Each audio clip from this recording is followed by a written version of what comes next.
Federal governments to invest 198.28 billion naira in power project. Banks tighten security to prevent hackers. Nigeria Export Promotion Council prepares known oil exporters for European market deals. Details of this and more on Business Express, reaching you from Abuja, Nigeria's capital. I am Benny Adams, your guide.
The National Bureau of Statistics says average fare paid by commuters for bus journey within the city increased by 7.92% month-on-month and by 63.88% year-on-year to 309.73 naira in September 2020 from 286.99 naira in August 2020.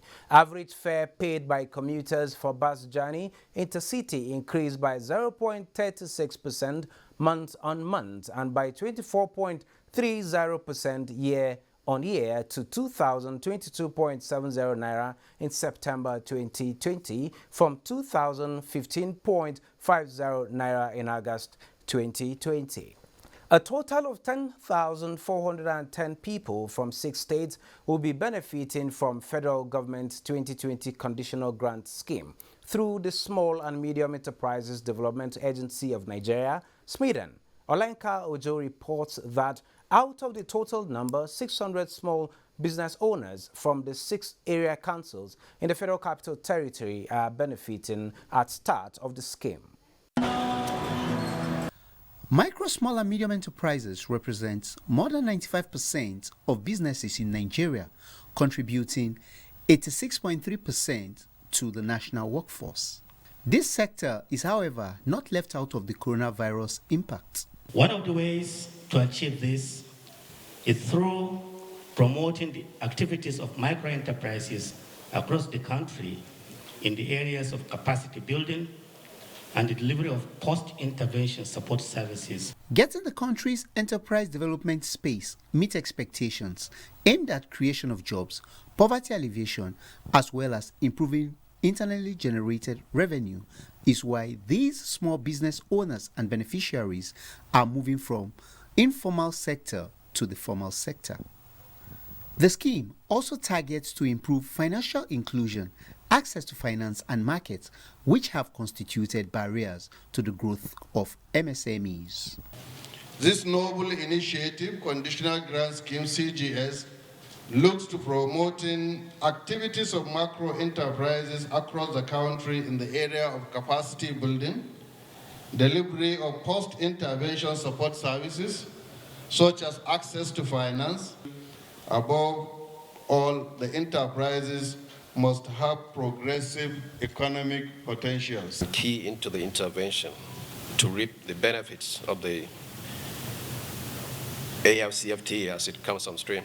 Each of these beneficiaries will have access to the sum of 50,000 naira to either scale up their existing businesses or use as startup capital.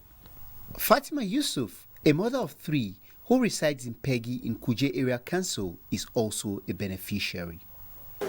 There is more to it apart from the financial aspect of it. Yes, because it will open most of us do our business ignorantly. Most of us don't have business accounts. Hereby, even if the business is moving, because we don't have business account, we are not able to checkmate what is coming in and what we are spending. That way, we don't even know whether the business is growing or is not growing. But having a business account will help you to be more disciplined. The Conditional Grant Scheme is a product of the 2017 National Survey on MSMEs, which reveals that there are 41.5 million MSMEs in Nigeria, employing more than 59.6 million persons and contributing 49.78% to nominal GDP and 7.64% to exports. So far, more than 30,000 people have benefited from the scheme. The federal government says it is to invest 198.28 billion naira on various capital projects in the power sector in different parts of the country in 2021. Minister of State for Power, Godi Agba, says the ministry will make the largest investment as it targets to invest 173.78 billion naira on capital projects during the period. National Rural Electrification, managed by the Rural Electrification Agency, will invest a total of 17.86 billion naira on power infrastructure development in rural communities. Different sectors in the power industry have been mapped out to partake in the 198.28 billion naira fund for capital projects in the 2021 budget proposal that was recently submitted to the National Assembly. Nigerians are experiencing high cost of food items for the first time in many years. A survey conducted by the Ahmadu Bello University, Zaria, at the instance of the Federal Ministry of Agriculture, identified cost of production and distribution as the major factors. Musa Baba Aliu examined the report. 2 factors were identified as responsible for inflation and high cost of food items this year. This is based on the survey conducted by Ahmadu Bello University Zaria that examines the 2020 wet season farming activities. The first factor is the outbreak of COVID-19 that disrupted food supply chains nationwide. The lockdown as a result of the pandemic affected all aspects of production systems, threatening farmers' livelihood and national food and nutrition security. The second reason identified was the high cost of production, farming input and labor. For instance, the survey observed that costs of producing rice have increased by more than 100% in almost all producing states. Prices of input and tractor services were more than double of their normal prices, according to the survey. 27 states procured and distributed seeds and seedlings, agrochemicals, fertilizer and farm equipment to farmers. The inputs were, however, inadequate and unaffordable to farmers. Major seeds and seedlings procured and distributed were maize, rice, sorghum, soybean, millet, sesame and cowpea. Others are cassava, cottons, pepper, oil palm, plantain and banana. Less rainfall as at August in 2020 compared to 2019, and there was also dry spell that occurred in southwest, southeast, north central, as well as northeast between July and August.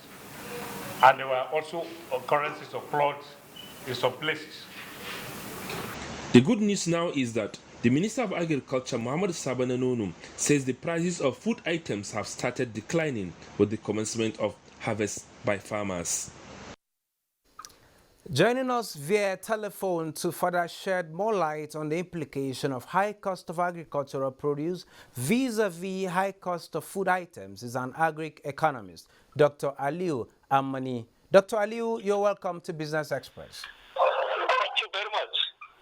Doctor, Yes, sir. what are the factors responsible for food inflation as being experienced today? Well, thank you very much. You see, the factors responsible for the high rising cost of food items in our country today, we can identify about 4 or 5. Okay. First, we can look at the issue of demand. Then we have the issue of supply. Then the actual cost of production. Then the general inflation levels we're experiencing in the country now. I think I can take each of these in turn. Okay. There is no doubt that the demand for food in Nigeria is on increase because the population is increasing. And with the population increase, we expect more mouths to be fed. The problem starts with the issue of supply.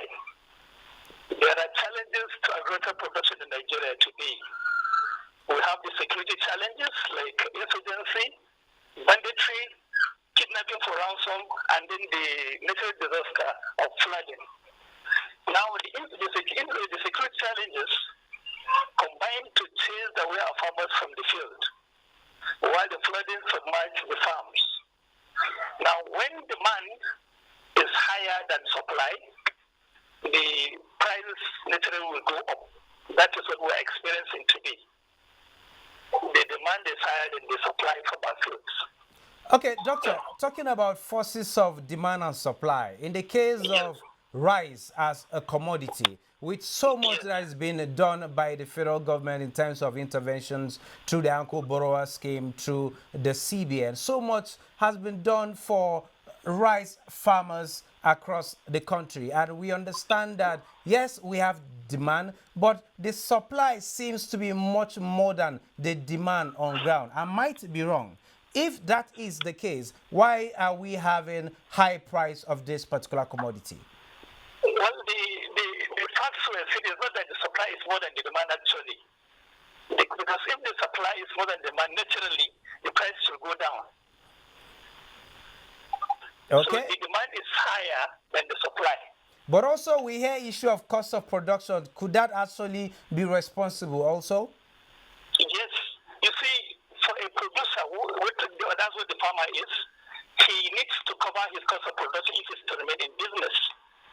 And the cost of inputs, especially inputs like fertilizer, is what has contributed significantly to the rising cost of production. And we can trace that to the issues related with the measures taken on COVID-19 issues. Not the pandemic itself, but the related issues, the measures taken by the government in trying to check it, like banning lockdowns, stopping interstate travels and others. It was what actually caused the delay in moving these inputs from one part of the country to another, which led to their shortages or scarcity in some other areas, and then they are not available on time. You know, in agriculture, inputs have to be available on time, that's the timeliness, for them to be effective. Okay, doctor, in spite of the reasons you've put ahead, do you think there should be a certain price limit set by government for food prices? Well, that is an option, but personally I'm not in support of that as an option. Because when a farmer produces at a higher cost, you cannot limit how much he sells out, unless if you are going to subsidize the price. Okay. Unless you're going to subsidize, that is what we call guaranteed minimum pricing. Where you now set a price that farmers should not sell above so price. But to me, in my opinion, I don't think the government should come into price control right now. But maybe it should look at other options.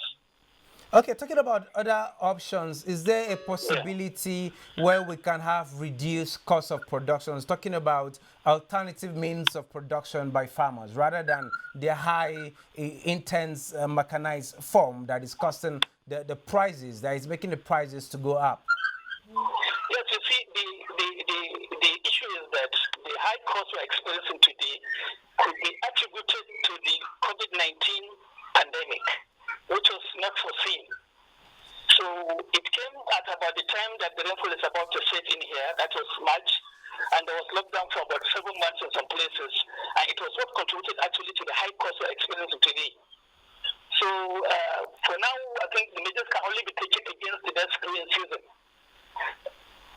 Okay, then, Doctor, what kind of interventions do you think government can put in place aside the ones that are ongoing already? Yes, my opinion, this is my opinion, my understanding of the issue, not necessarily that of my organization, is that the government should look into the possibility of importing food to bridge the gap between our local production and the demand. Because there's no doubt that farmers were unable to produce in some areas because of insecurity. There's no doubt that some farms were submerged due to flooding. And so there's no doubt that our output this year is going to be below expectation. So my thinking and my opinion is that the government should look into the possibility of importing to bridge this gap. That is immediate, the immediate one. But in the future, there are measures that the government can take into consideration to avoid such in the near future.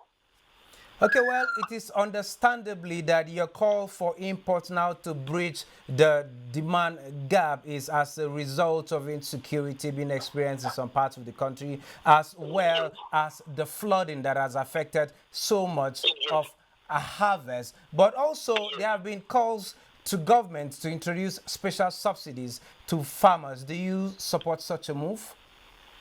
Well, you see, subsidies to farmers, the farmer needs to be able to go to the farm to utilize subsidy. But to me, the emphasis should have been on trying to provide security so the farmers can be able to go to produce. In my opinion, no amount of subsidy will guarantee a farmer going to the field if there's no security. He stands the risk of being kidnapped, the risk of being killed on the farm. That is enough to scare him away from the farm.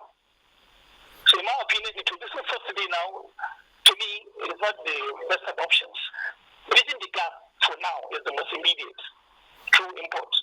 Okay, I agreed on that. But what's your take on the deployment of technology to ensure that harvest is maximized, productivity is maximized? Yes, that is a very good observation. In fact, the government needs to continue investing in agriculture, investing in agricultural research, investing in agricultural extension. If you look at the statistics in Africa here where we are, you find that in most of the crops we produce in Nigeria, our yield, that is the output per hectare, is lower compared to some other African countries because our farmers are yet to take in improved technologies, improved methods of production. And I blame that partly to the inefficiency or inadequacy of the extension system we have in the country today. So if the government will invest in agricultural research, relevant research, and then invest in agricultural extension in such a way that whatever technologies we have developed will be taken to the farmer's doorstep, it will go a long way in improving our output, our yield, and our food sustainability. Okay, thank you very much, Dr. Aliu Amani, for sharing your thoughts with us, particularly on the need to bridge the demand gap on food commodities. Thank you. Thank you very much. Well, moving on, gold prices were steady near the key $1,900 per ounce level in early Asian trade on Monday, supported by expectations of a new U.S. stimulus package before Election Day.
Of 1.955 billion shares worth 22.978 billion naira in 22,844 deals were traded last week by investors on the floor of the exchange. Bosirable reports. The NSE All-Share Index and market capitalization for week ended 16th October both appreciated by 0.86% to close the week at 28,659.45 and 14.9 trillion naira. All other indices finished higher, with the exception of NSE Insurance, which depreciated by 0.68%, while the NSE ASM Index closed flat at a turnover of 1.9 billion shares worth 22.9 billion naira in 22,844 deals were traded by investors on the floor of the exchange. The financial services industry led the activity chart with 1.6 billion shares valued at 18.8 billion naira traded in 13,050 deals. The conglomerate industry followed with 99.3 million shares worth 87.8 million naira in 553 deals. The third place was the consumer goods industry.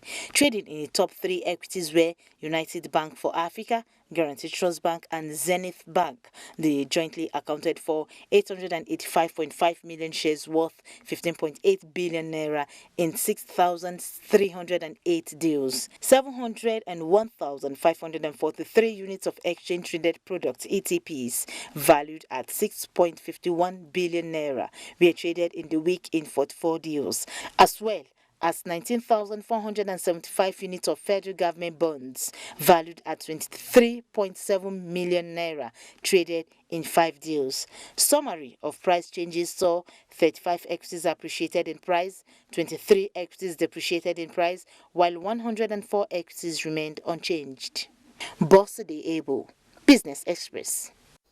And on the capital market, transactions at the close of Monday trading remain flat on the floor of the Nigerian Stock Exchange. The NSE All-Share Index remained flat to close at 28,659 basis points as traders exchanged 287.3 million shares valued at 3.3 billion naira in 5,132 deals. Market capitalization stood at 14.9 trillion naira. Stocks in Asia Pacific rose in Monday trade as investors await the release of China's GDP data. Over to Bossade Abo. Global markets have been strengthened after U.S. House Speaker Nancy Pelosi over the weekend was optimistic about pushing through legislation on a fiscal stimulus deal before the November 3 election. European stocks advanced on Monday morning as hopes of a U.S. stimulus deal in the coming weeks and a coronavirus vaccine by year-end returned to the fore. However, a second wave of coronavirus cases in Europe remain a key focus for markets in the region, as well as Brexit, after discussions between the EU and UK appeared to come to an end last week, with both sides telling the other to compromise. In early trading, DAX rose 0.35%, FTSE 0.07%, and CAC 40 0.82%. Stocks in Asia were mixed on Monday as investors reacted to the release of China's GDP data. China's third quarter GDP grew 4.9% as compared to a year ago, according to data released Monday by the country's National Bureau of Statistics. The Shanghai Composite was down 0.71% to 3,312.67, while Hang Seng Index rose 0.64% to close at 24,542.26, and Nikkei also topped 1.11% to close at 23,671.13. U.S. stock futures rose early Monday as the number of newly confirmed coronavirus cases continued to climb, while lawmakers remained on an impasse over a new stimulus deal. Dow Jones Industrial Average futures implied an opening gain of more than 100 points. S&P 500 and Nasdaq 100 futures also traded in positive territory, while Africa stocks opened mostly negative, but for South Africa's JSE Africa Top 40, which appreciated. Bossade Able, Business Express. Thank you, Bossade. And with that, we end this edition of Business Express. We value your feedback, so keep the comments, observations, and suggestions coming. Be informed that all previous episodes are available on YouTube on the NTA's channel. You can also communicate with us on Twitter, and the handle is NTA News Now. Don't forget to use the hashtag, it's BizX. Remember to stay safe out there. Business Express returns Tuesday at 9:30 a.m. I am Benny Adams, still saying, stay safe.